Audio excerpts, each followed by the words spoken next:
Hi everyone, I'm Craig MacLeod from Flintshire Community Services, which is social services and housing together in one service.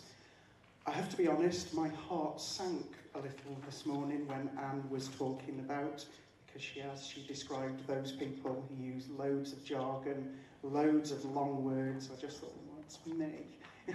So I think I'm going to be keeping you busy, Anne. I'll try not to, but... That's why we do it. So you can speak your language, but we can still join in. Thank you. And I think one of the things I'll do is look back at how you describe what I say and actually learn from that. So there's an opportunity for me today. I'm going to give just a short presentation.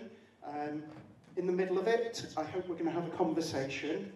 And what I want to talk about when we talk about co-production and commissioning is actually who is in the driving seat. In Wales, we're about to get a new bill. And that bill is really important because it's about people. It's about enabling people to make the right decisions that are right for them and about the life they want to lead. It's about supporting people to be happy, healthy and well, and it's about planning and delivering services differently. And for me, co-production is all of those things. So co-production and commissioning are linked. So what is commissioning? In its simplest form, I think I'd sum it up as being about planning and buying services.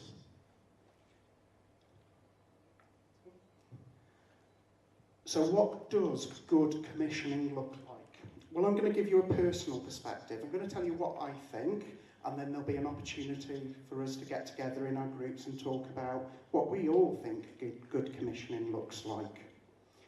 I think my starting point is that there are many examples of good practice in the way we develop and buy services, but we do recognise, so when I talk about we, it's people like me, commissioners, that we need to do more. There are things that we can do better, and I'm going to talk about one of the things that I think good commissioning looks like and that I think that we need to do better, and it is around co-production.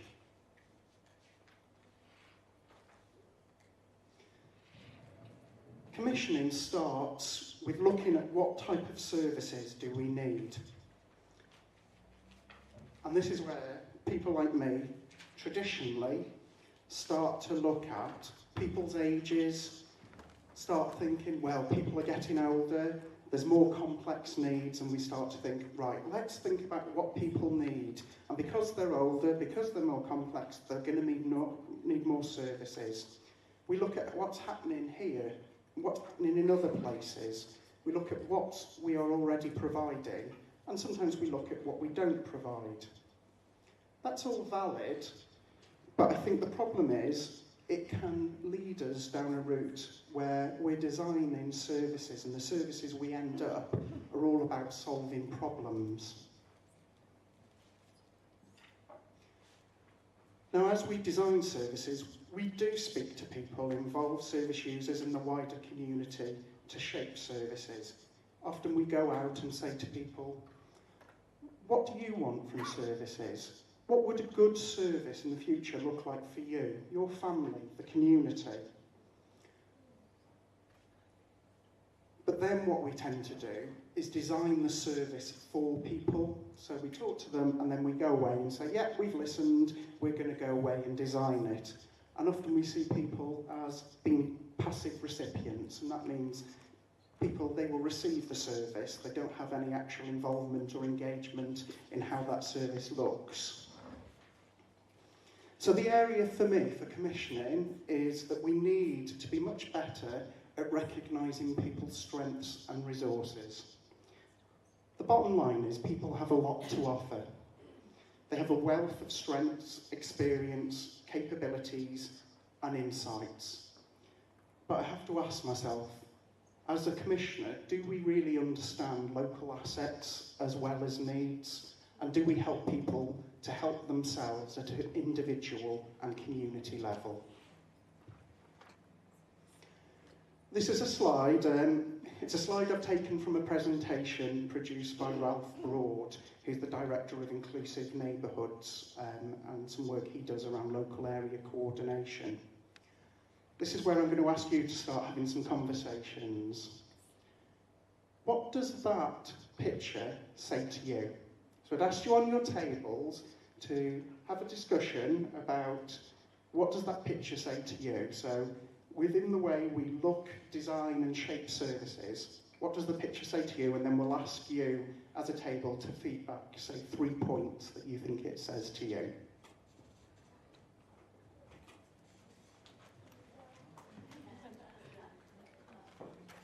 Okay, this is where I'm going to ask you just to feedback some of the key points that you've been talking about on your table. Who wants to be the volunteer here? That's effective delegation if I've ever seen it.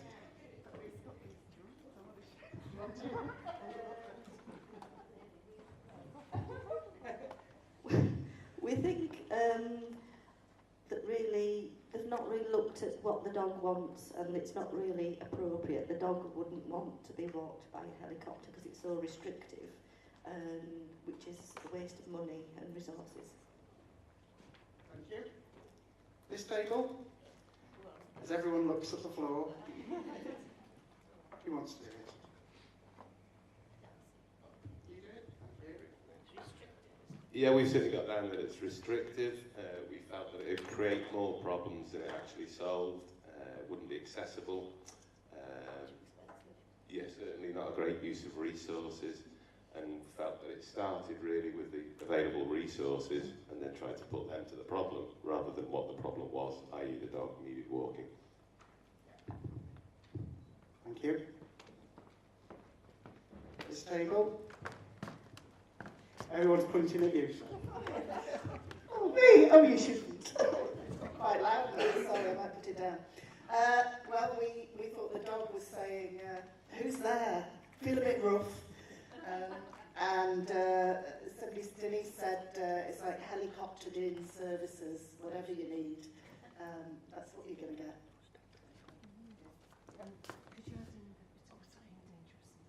Oh, yep. And pointed out, yeah, it's dangerous, but it's also cruel to the dog who might come into harm by it. Okay, this table. I'm going to subject you to the microphone. No, I have to. We basically said similar things really, that each part is restrictive to one another, very expensive, not practical, no communication between one and the other, and it's not going to work. Thank you. And this table? It's mean and it's not giving the dog any freedom, and if the helicopter went, the dog went with him, and that would be dangerous. Okay, thank you very much, everyone. Some common themes there. When I saw that picture, it made me think, who is in the driving seat? As a commissioner, am I the dog leading the journey, taking people where I think they need to go, not recognising the capabilities of that big helicopter that's behind and the strengths that people have? Or am I the helicopter providing a disproportionate, standardised response, taking the wrong approach? I then thought about it more. Oh, and I thought the real question is who's in the driving seat?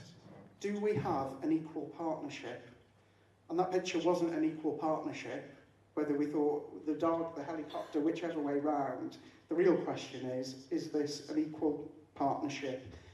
And do we recognise and treat people as equal partners in the way we design and deliver services?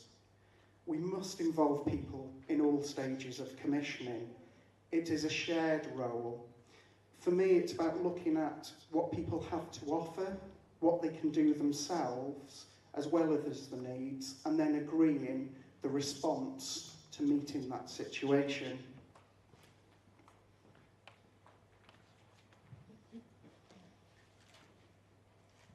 quite easy to say, but I think there is a real challenge in ensuring that we as commissioners recognise that people have assets and that people themselves recognise that they are active agents of their own health and well-being. They do have valuable experience and insight and have a role and opportunity to be involved, to give and to support each other. So what do we need to do? For me, commissioning needs to be about sitting down, having that conversation with people about what matters. It's about asking, what do you need to help you live a good life? What matters to you? Rather than sometimes we take, which is, what needs do you have? Keeps going off, sorry. So for me, good commissioning is about ensuring that people have a say, have a choice in how services are shaped, delivered, that we have a clear idea about how they can contribute to services and have an important say in whether services are delivering what they need to.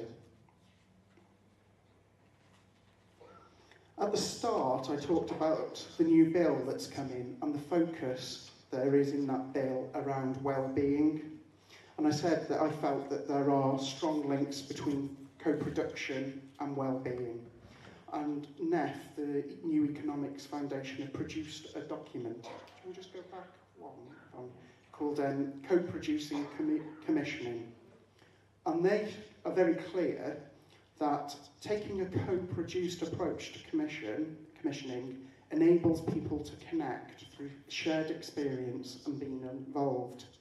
It ensures people can be active and enables people to do stuff. It encourages people to take notice, to reflect on their experiences and strengths.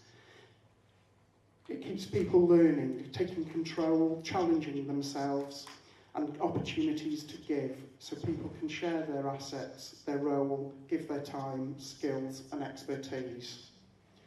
So that's my view. What we are going to do now is move to a workshop, and there's a handout somewhere. There we are. There's some questions. Do you want to take us through those questions, Fran?